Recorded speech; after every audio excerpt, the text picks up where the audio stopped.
D is for distraction.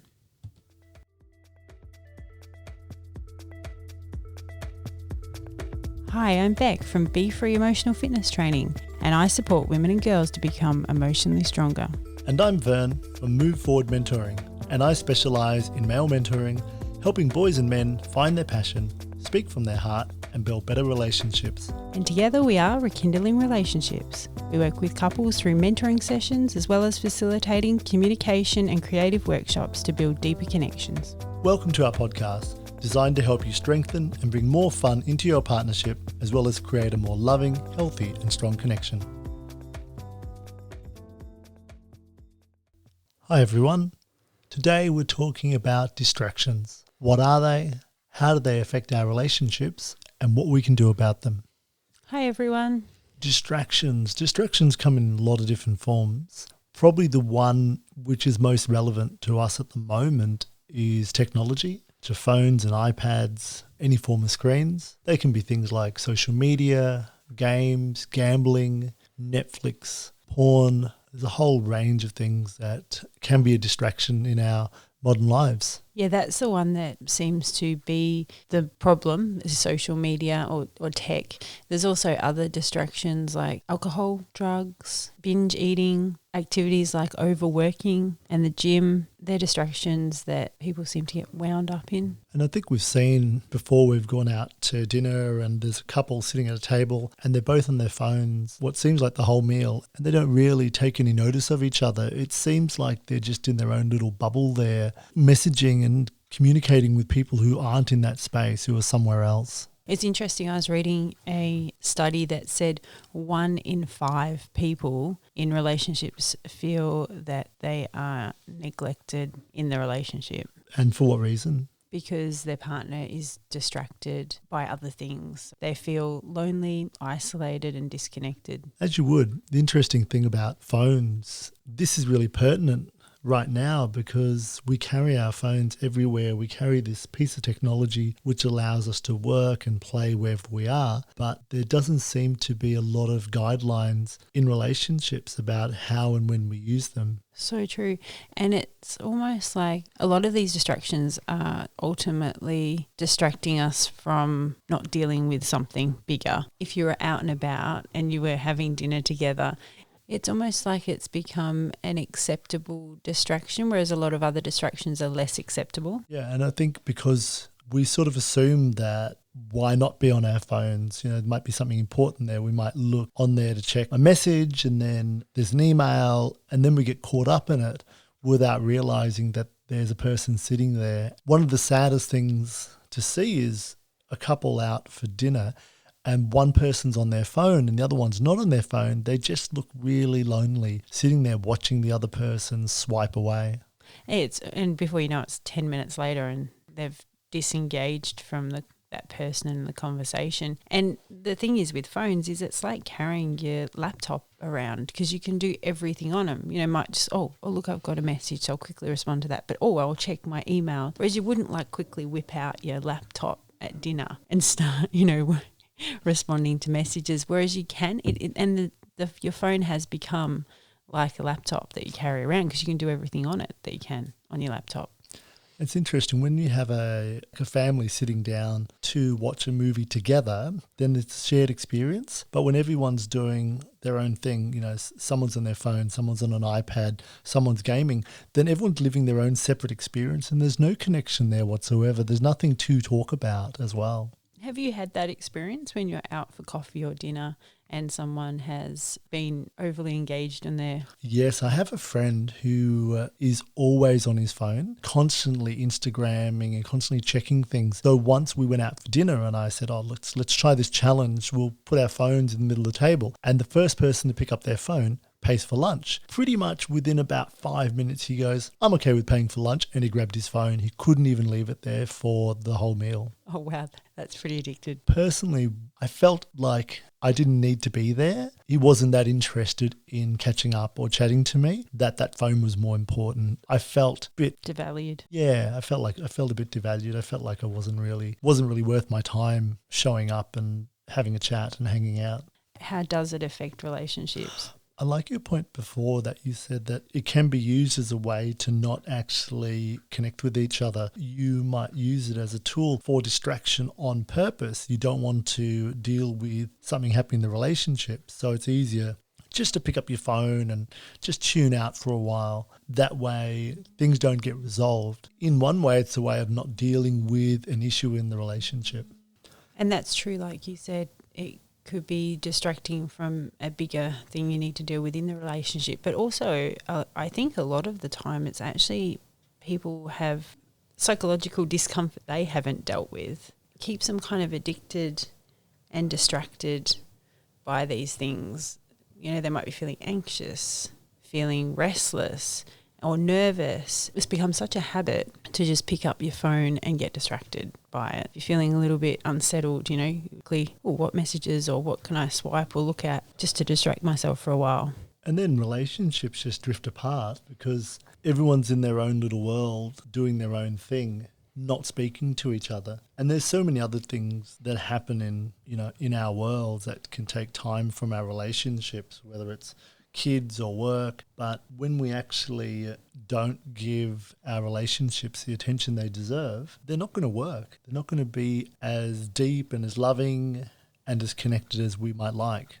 Yeah, it leaves people feeling very lonely and isolated and disconnected. Being able to sit and chat with each other every day, which we've spoken before, as a way to stay connected. So phones can be really damaging to relationships. We know that texting while driving can be really dangerous in the short term, but texting while being in partnership or socializing or having time together can actually be damaging in the long term. I feel it creates a sense of disconnection, and for the person who's sitting there while their partner's on their phone texting, checking their Instagram, checking their Facebook feed, that other person probably doesn't feel very worthy of their attention, not that interesting. This creates a distance between partners. As they spend less time together and less time connected together and even talking together, they start to understand each other less. This is very damaging for relationships because we know that messages and likes and loves and comments release a dopamine hit every time you look at them. So it's very, very addictive. This is a massive problem for relationships, actually. It really goes to the heart of us being in a relationship is about having a deep connection with someone. And as soon as a phone's on the table, even the research has shown that looking at your phone for 3 seconds doubles the amount of mistakes you might make at work. When we're looking towards our phone, we're looking away from our partner. That's right. So this might be you. You might actually be realizing, and the realization, the acknowledgement that there's a problem and that you're doing a lot probably comes first. You have to be a bit aware of yourself. This is what you do, that you tend to have to go for your phone. You have to pick up your phone all the time in circumstances where it's just your partner and you together. Rather than you finding a way to connect with each other, you're keeping busy doing something else. If you don't think that's you, then you can always check on your phone and see how much time you spend on your phone. Yeah, that's always enlightening.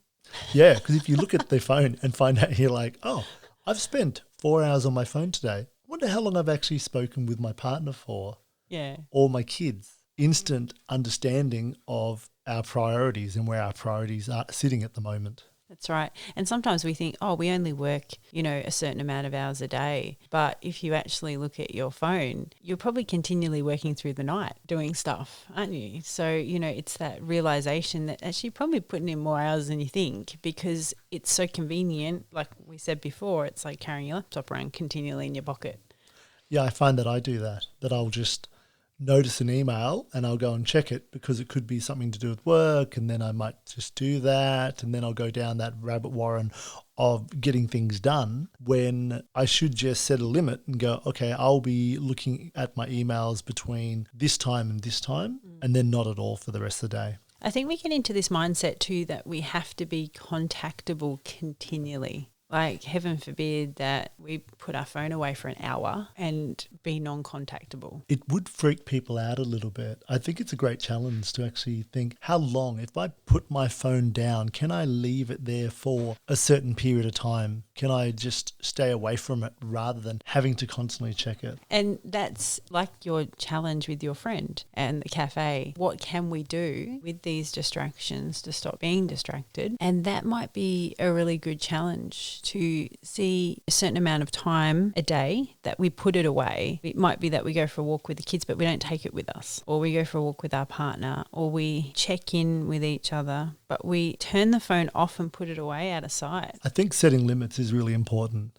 Being able to say, when we're at dinner, there's no electronics. When we do something together as a family or as a couple, that those phones go away. I think too, we all need different amounts of attention, or we all require different amounts of attention. So I think it's really good to sit down regularly and check in and say, how are you feeling? Do you feel like we need to spend more time together being present? And like, revisit your schedule, because it can get so out of hand so quickly with work and kids and, you name it. Life in general. So I think it's revisiting your schedule and checking in that they're getting the attention they need. Then they don't feel lonely, isolated, or disconnected. Then they don't go down that rabbit warren of being distracted and picking up their phone because they're lonely and disconnected. And one thing you've mentioned before, which is about that modelling to our children, how to communicate.